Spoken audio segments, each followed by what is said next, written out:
With Susan Hutchison and Steve Raible. Good afternoon on this Friday, April the 5th. Susan Hutchison's a bit under the weather this afternoon. She'll be back on Monday. Gary Dotson is spending this Easter weekend at home in South Chicago. He spent the past 6 Easters in prison, convicted of rape. But now the woman whose testimony put Dotson behind bars says she lied. And she says she's changing that testimony because the Easter story changed her life. Frank Courier reports. Gary Dotson walked from prison last night, free on bond, after serving 6 years for a crime he may never have committed. That's one of the greatest feelings in the world. Neighbors and friends were there to greet him as he arrived home in South suburban Chicago, his dream of spending Easter with a family a reality.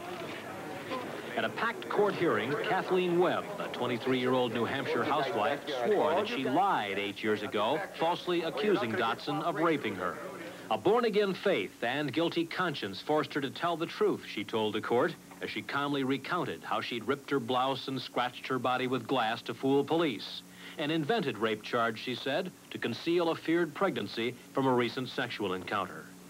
The judge postponed the case 1 week so the crime lab can analyze new blood samples from both Webb and Dotson, which could back up her recanted testimony.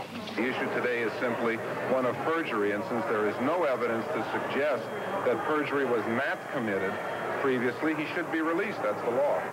An anonymous donation helped Dotson's mother post the required 10% of a $100,000 bond. What can I say, but I love you. I appreciate, I don't know, it's just too much. With joy, not bitterness, Dotson will savor his week of freedom until the judge decides next Thursday whether Kathleen Webb's rape was real or imagined. Frank Courier, CBS News, Chicago.